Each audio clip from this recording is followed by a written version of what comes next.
We'll go ahead and get right into it. So we'll start with Iran. If you've been following the show, you know that there's been seemingly endless protests going on that lasted roughly 2 weeks. From December 28th, there was a merchants protest that quickly grew out of control for a variety of reasons. I think roughly 5 days after the protest started on December 28th, you had the Iranian government come out and try to quell this by offering the rioters, a buyout of $7 per person per month in order to ease economic tensions, which were supposedly the main reason that the protests had kicked off. Then you had a series of cyber attacks that were initiated by what appears to be Israel, specifically Unit 8200 in Mossad. And then we also had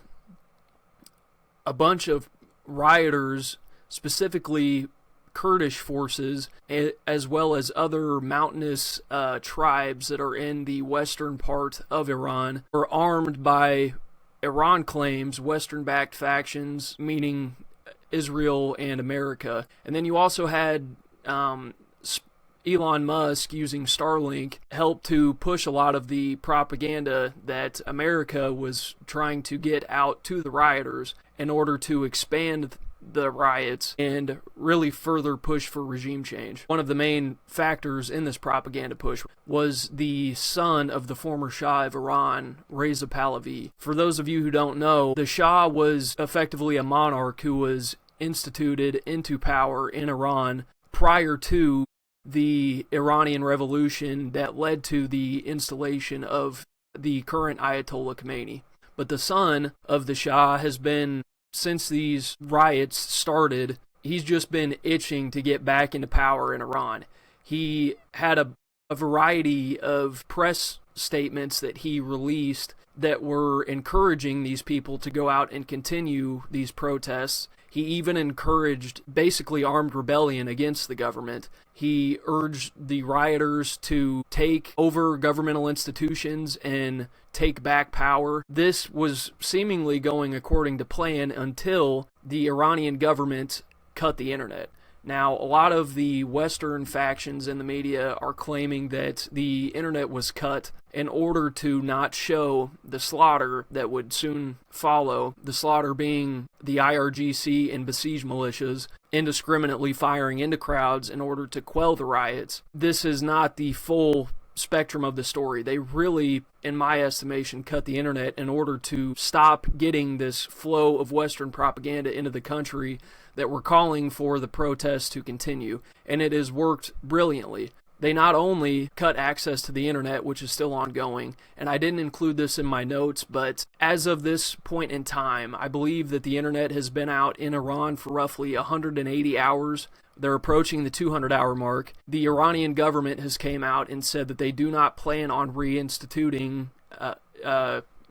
internet access nationwide until March. From this point forward, they're only going to allow internet access to citizens who are part of the Iranian government. And even when March hits, they're stating, as of this point in time, that they do not intend to allow Iranian citizens to have internet access that spans outside of their own country. But them squashing the internet for the vast majority of the population has worked extremely well. They seem to have completely quelled the riots at this point in time. They've instituted martial law. I've even seen videos of rather small towns having huge convoys of government forces come in order to basically keep the peace, even if they have to use violent means to do so. Now, part of the internet being squashed in Iran was to stop the press releases from Reza Pahlavi, who again is the son of the former Shah, because he was getting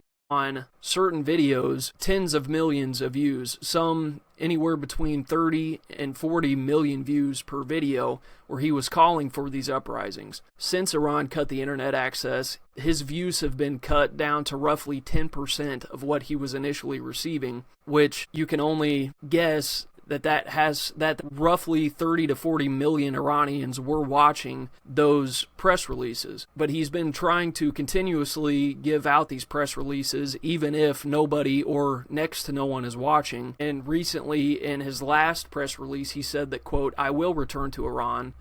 I ask all of you brave compatriots across Iran to raise your voices of anger and protest on Saturday," which is today, through January 19th, which is Monday, starting tonight in Iran at approximately 8 p.m. with national slogans, and show the world that the end to these anti-Iranian and un-Iranian criminals is near. Now, although I would argue that it really has nothing to do with Trump's greater plan for Iran currently, he came out stating that his main deciding factor in whether or not he was going to actually carry out any meaningful form of strike against the Iranian regime was whether or not they were going to carry out the executions of the protesters that they have imprisoned. The last time that I covered this, I believe the number was roughly 10,600 protesters that had been imprisoned. Since then, there have been another 9,000 people imprisoned that the Iranian government has targeted. Now, Trump came out in a statement, which again, as I think I said, and perhaps if I didn't, I will reiterate, he said that as long as the Iranian government doesn't execute these protesters, that he will hold off a strike for the time being. And just in a press release earlier today, he said, quote, "I greatly respect the fact that all scheduled hangings, which were to take place yesterday, over 800 of them, have been canceled by the leadership of Iran." Following this, the chief prosecutor in Tehran said that the executions would proceed as planned, brushing off a post by Trump as baseless, and remarks underscoring the regime's refusal to slow its crackdown. Following this, Trump then just outright called for new leadership in Iran. And there were advisors within the Trump administration claiming that Trump, following that statement, felt more emboldened now than ever following the Venezuelan operation, which overthrew Maduro within a matter of hours. Insider sources are now claiming that J.D. Vance fully backed U.S. strikes on Iran this week, which is rather interesting because J.D. Vance was leaking these stories to the press stating that he did not want these strikes to happen. Now, anyone that knows his stances on this in the past knows that he does want these strikes to happen, which, again, insider sources are proving now. And the reason that he wanted to put that stance out publicly as opposing an Iranian regime change is because he knows the turmoil that it could possibly cause.